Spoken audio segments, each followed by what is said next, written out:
Amish Mafia. Single-handedly the strangest show in Discovery Channel history. You've probably never heard of the show, but in today's video, I'm going to go over what Amish Mafia is and the controversy behind it. Before I dive into the video, though, just remember to like and subscribe. It helps the channel grow and allows me to do more Weird History Channel reviews. Okay, so Amish Mafia first aired in 2012, and it portrays the leader, Lebanon Levi, and his crew of cronies trying to defend the Amish and Mennonite communities in Lancaster, Pennsylvania. The show ran for 4 seasons, and throughout the show you see Levi's crazy antics. For instance, in the pilot episode, you see an Amish woman's buggy get hit by a car, so Levi's crew literally goes to the car owner's house and shoots a shotgun at his window. After they're just like, the Bible says an eye for an eye, tooth for a tooth. So you can see this vigilante justice that they're all going to embark on. Oh my god.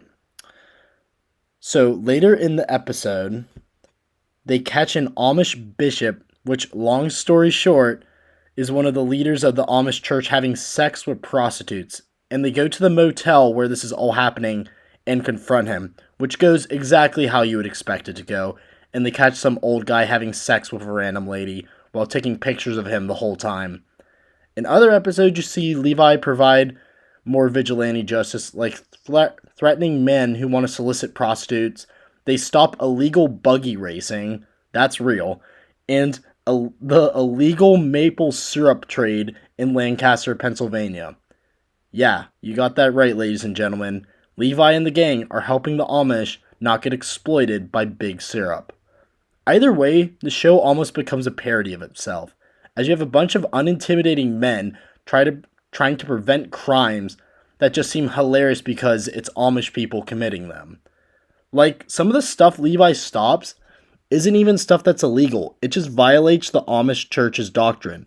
For instance, in one of the episodes, this Amish lady's having an affair with one of her neighbors, and according to Amish tradition, it is forbidden for a married lady to be alone with a man.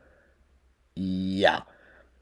And it's also illegal for them to have divorces. So one of Levi's henchmen literally tails this guy's buggy, pulls him over, and threatens him with a baseball bat. Their excuse is they do this so the church doesn't have to get involved. But at some points, I would rather have the church get involved than the children of the corn track me down, come to my house with shotguns, and threaten to beat the crap out of me. Anyway, I should probably go over the characters in the show. As you can probably already guess, the main character and overall leader of the show is a man named Levi. Levi is apparently not baptized in the Amish community, which is how he justifies doing many of the things that I would just call un-Amish. According to his police records, Levi has been arrested previously for drunk driving and disorderly conduct. Not really things you would think a mob boss would get arrested for, right? Nevertheless, a Amish mob boss. Like, if he was a real Amish person, you'd think that he wouldn't drive a car? But I digress. So Levi has 3 henchmen, who help him throughout the show. There's Alvin, who is seen as Levi's right-hand man, and his main bodyguard. He's basically a tough guy without a lot of character. Alvin, however, has been arrested for fleeing police, drunk driving, and disorderly conduct. Jolan is Levi's second henchman, and his biggest character trait is he's, wait for it, dun dun dun, a Mennonite. Gasp. Wait, what's a Mennonite, you're asking? Well, I'll explain. Basically, in the 1800s, there were sections of the Amish community who broke off from the main Amish communities. The main Amish community is now known as what's called traditional Amish. So this means Mennonites can do things like use technology, drive cars, etc., which comes in handy for Jolan's character, as he can do things that the other 3 supposedly cannot. So Jolan basically is used for blackmailing because he can use a digital camera, video recorder, that sort of stuff. So he's the main guy when it comes to blackmailing. But, like the other 2, he has been arrested for marijuana possession and a freaking hit and run. Oh my lord. The last character in Levi's crew is John, who has a sister named Esther, who I'll get to later. But Esther apparently is the seductress, and she's gonna try to seduce Levi because he has the hots for her. Anyway, John is truly the most uninteresting character of Levi's clue, but I had to include him. His crimes include driving without a valid license. He apparently did this 5 times. I have no fucking clue how you get caught without a license 5 times, but whatever. And he committed another hit and run. What is up with these guys in hit and runs? Anyway, Levi's main rival throughout the series is another Amish mob boss named Merlin, who wants to take control of the Lancaster, Pennsylvania's Amish community. Yes, you got that right, ladies and gentlemen. According to Amish Mafia, they're literally turf wars between the Amish. Merlin is the one who runs the illegal buggy racing operations and is the one smuggling the illegal maple syrup into Lancaster. Throughout the series, we see Merlin and Levi's forces going at it until Merlin just decided to, well, fuck it. I'm not going to take over Lancaster. I'm going to go take over the Ohio's Amish community. And he goes there. So I guess that's taken care of. Another crazy thing I failed to mention is how Levi is only responsible for what's called Amish Aid, which is essentially a community fund grouped together to help people struggling in the community. These funds will be allocated for, let's say, someone's house gets struck by lightning or someone's barn burns down unexpectedly. And this fund is the funds to pay for it because obviously they're Amish people and they can't really have the monetary resources to do it. So, as a community, they decide what they do with these resources. I have no idea how they went from Amish Aid to Amish Mafia, but this guy, his job is literally just to give money for people to fix their broken fences. So, there shouldn't be mob activity. I don't know. Who cares? So, what do I like about the show? Well, it's really, really funny. So that has that it can hang its hat on. But one thing I genuinely do like about Amish Mafia is how I'm learning a lot about the Amish community. For instance, prior to watching the show, I had no idea that the Amish speak Dutch in everyday life. That is interesting to me, and throughout the show you can see them speaking Dutch. So, if an Amish man speaks Dutch around you, apparently he's talking crap behind your back. But, moreover, I have learned a lot about Amish customs. Like, I didn't know that they weren't allowed to wear wedding rings, and instead men grow their beards after they get married. So if you see an Amish man without a beard, you immediately know that he's single and ready to mingle. That's fascinating, and I frankly think it spreads awareness about the Amish community. So that being said, do you know why this show pisses off a lot of people in the Amish community? Well, of course you want to know this. The first thing that needs to be said is that this show and its portrayals are fake. Like, extremely fake. I mean, as fake as a $3 bill. I mean, as fake as finding Bigfoot fake. That's how fake. The first indication to how you know the show is fake is how all of the characters are apparently Amish, but they haven't been baptized in the Amish church. Right. This is how our main characters are able to get away with having guns, driving cars, and overall acting like real dicks. Real Amish people would never act how Levi and his crew act, but when it comes to not being baptized, Donald Craybill, a researcher at Elizabethtown College, says that when you're Amish, you're either in or you're out. So ambiguous members like Levi and his crew would never be accepted by the true Amish community.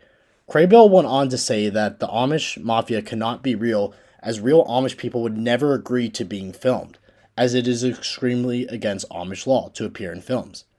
Moreover, according to Professor Donald Weaver Zurcher of Messiah College, he thought that the show was an SNL skit, and how the Amish Mafia is about as real as the Dunder Mifflin Paper Company, also in Pennsylvania. Lastly, Jeffrey Conrad, who is a Lancaster County prosecutor, said in an interview that there is no evidence of an Amish Mafia, and that the police have never been investigating an Amish Mafia in his time for Lancaster County. Now, many people who swear to the show's validity will claim that the Amish themselves do not deny the Amish Mafia, and when asked about it, they refuse to be interviewed. Why would these people be so scared to talk about it unless the Amish Mafia was real? Well, simply put, the Amish value their privacy. So this is why they refuse to do media interviews. In fact, in the Amish community, doing something like an interview could be seen as propping yourself up as a false idol, which is a direct violation of the church's doctrine. They will also cite how the show proves that Levi has paid off the police hush money and how those same police have arrested him on multiple occasions, but I can debunk this right now by explaining how the Amish Mafia claims that the police that Levi pays off, and he has been arrested by Lancaster County Police, which does not exist because there's no county-wide police force, and instead the area is run by the Lancaster City Bureau of Police, meaning Lancaster, Pennsylvania, where the Amish are, is run by the city police department, not the county. Another thing that the show fails to mention is how the whole cast is not fully Amish. Yes, they acknowledge that Levi isn't baptized in the Amish church, but Esther, for instance, has been spotted wearing normal clothes and she doesn't even live in the Amish community. The rest of the cast do come from some Amish background, but they are clearly not completely Amish. In fact, Amish experts even claim that their accents are completely wrong, which only furthers the fraud allegations. So there you go. Amish Mafia just lied to you about the show being real. But does it really matter in the long run? Well, yes. Yes, it does. Remember that story about how an Amish bishop was having sex with prostitutes? Obviously, this makes for really good and funny television. And I laughed pretty hard when I saw some fat Amish man having sex with prostitutes. But what happens when the public starts to believe that the literal head of the church is fucking prostitutes? Well, then you have a problem. The issue with the show is that yes, it is very funny, but when you make up ridiculous stories about what the Amish in Lancaster are like, then you have the general public actually started to believe these stories. At its peak, Amish Mafia had 2 million weekly viewers, all of which probably have warped views of the Amish community now. Yes, I understand the Amish will not be watching this, but still, they're just simply a group that just wants to be left alone, and promoting shows that make fun of them just perpetuate the problem. I like the Amish, and frankly I know very little about them, and the issue with shows like this is that I don't know how much of it is true now. It's going to take a long time for my views on the Amish community to change just because I saw a reality TV show that basically lies to you at every turn. I don't know what church officials are up to the bad deeds, and I frankly don't even know what to believe now. So I would love to do a video on the Amish, and if you guys want one, please let me know. But overall, do you think I'm overreacting? Do you think Amish Mafia is really harming the Amish community, or is it just a fun show? Please let me know in the comments. But no matter what, remember to like and subscribe. It really helps the channel grow. And if you guys want some more Amish Mafia reaction videos, I can also provide that as well. Thanks, guys. Have a great day.